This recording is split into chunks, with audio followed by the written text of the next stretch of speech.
pour cet exercice, on a un repère x, o, y, z, donc on est en dimension 3, et on a des points dans le plan, le point A, le point B, le point C, et on a une pièce métallique qui est usinée et qui a les caractéristiques suivantes. Donc ici on a une longueur de 60, donc l'unité on peut la donner ici, c'est le millimètre. Ici c'est 40, ici c'est 20, 30, 60. Donc là on voit qu'on a différentes formes géométriques donc, qui constituent la pièce métallique. Et le but du jeu, ça va être de trouver la valeur d'angle dans cette figure-là. Alors première étape, on est dans ce repère-là et on doit déterminer les coordonnées des vecteurs CO et CB. Donc CO c'est là, CB c'est ici.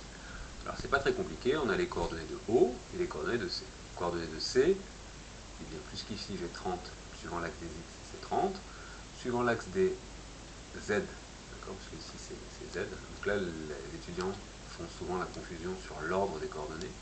X c'est la première coordonnée, Y c'est la seconde qui est là, et Z c'est la troisième, donc là je vais avoir 30 suivant X, suivant Y, j'ai reculé de 20, donc 20, ou j'ai avancé plutôt de 20, parce que c'est dans cet axe-là que les Y sont croissants, et suivant Z, j'ai monté de 60.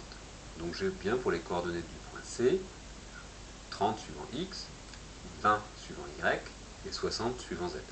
Donc le vecteur CO, qui sont les coordonnées de O moins celles de C, on obtient bien ça. Coordonnées de B, eh bien c'est 60 suivant X, 40 suivant Y, et suivant Z, eh bien c'est 0. Donc 60, 40, 0. Donc pour faire les coordonnées de vecteur CB, je prends les coordonnées de B moins les coordonnées de C. Donc là, il n'y a pas de difficulté. Une fois qu'on a réussi à placer les points comme je vous l'ai dit, et ne se trompant pas de l'ordre des coordonnées qui sont données ici, eh bien on trouve CO et CB. On déduire que les normes de ces vecteurs, ainsi que la valeur exacte du cosinus de l'angle qu'ils forment.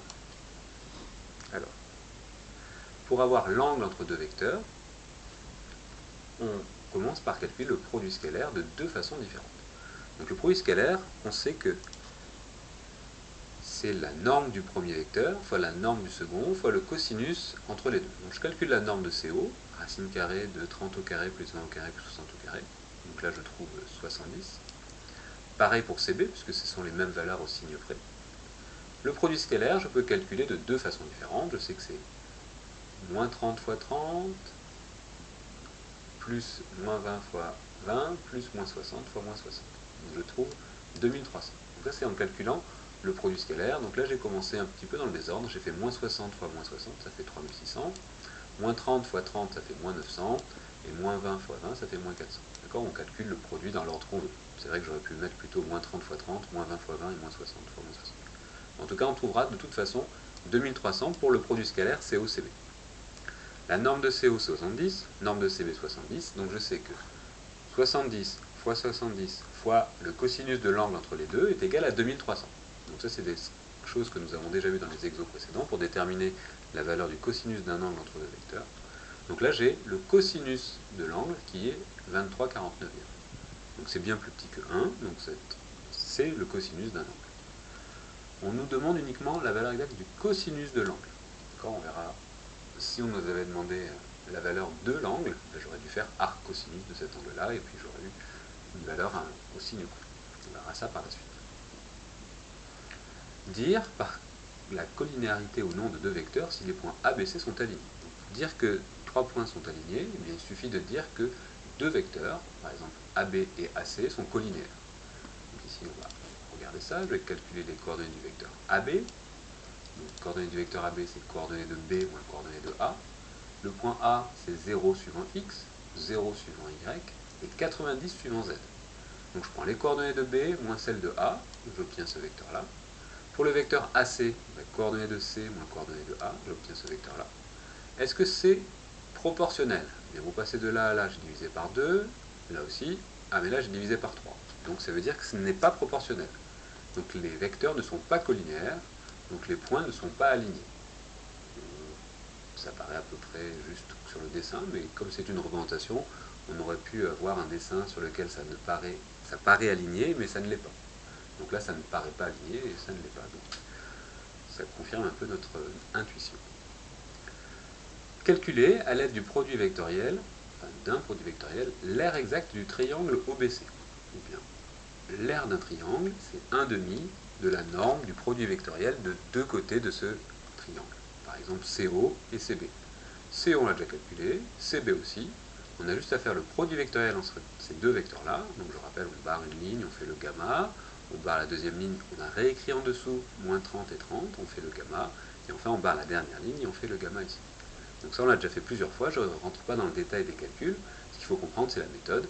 Pour avoir l'aire de ce triangle, c'est la moitié de la norme du produit vectoriel COCB. Donc ici, on trouve, donc si on veut avoir une valeur exacte, 24 au carré plus 36 au carré, on reconnaît qu'on peut mettre 12 au carré en facteur. Donc ça fera 12 au carré facteur de 2 au carré plus 3 au carré. Parce que 2 fois 12, 24 et 3 fois 12, 36. Donc là, on peut s'amuser un peu à faire des calculs exacts. Si on vous demande dans l'énoncé l'aire exacte du triangle, on est obligé de passer par là. À la calculette, racine de 13 ne donnera pas une valeur entière, ni même une valeur exacte. Donc on est obligé de se débrouiller pour simplifier cette expression. Donc là, 2 au carré plus 3 au carré, ça fait 4 et 9, ça fait 13, donc on obtient 600 racine de 13. Donc là, ce qui pose problème un peu aux étudiants, c'est la simplification pour passer de là à là. Puisque si vous détaillez les calculs, si vous faites 24 au carré plus 36 au carré et que vous prenez sa racine carrée, vous n'allez jamais tomber sur une valeur exacte de l'aire. Donc faites bien attention à l'énoncé. S'il y a écrit exact, ça veut dire qu'on veut quelque chose d'exact. Grâce à ce même produit vectoriel, calculez la valeur exacte du sinus.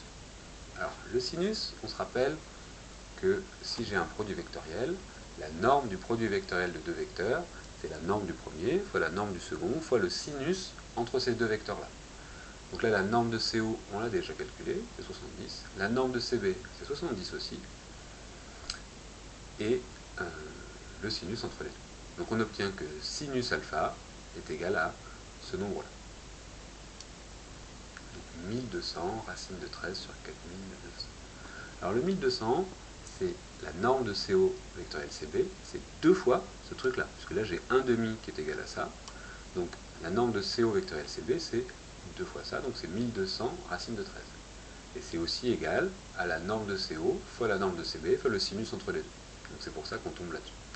On peut simplifier par 100, mais là on ne peut pas simplifier plus. Est-ce que les valeurs trouvées des cosinus et du sinus de cet angle sont-elles compatibles? Alors pour que ça soit compatible, il faut juste que la somme des carrés soit égale à 1. On a trouvé que son cosinus était égal à 23/49 ici. Ici, on a trouvé que son sinus était égal à 12 racine de 13 sur 49. Et bien on va vérifier que cos carré plus sin carré, ça fait 1. Alors là, on va avoir besoin de la calculette parce que bon, 12 au carré, on sait faire, ça fait 144. 144 fois 13, c'est un peu plus galère. Donc là, on vous autorisera à utiliser la calculette pour pouvoir vérifier que ceci vaut bien 1.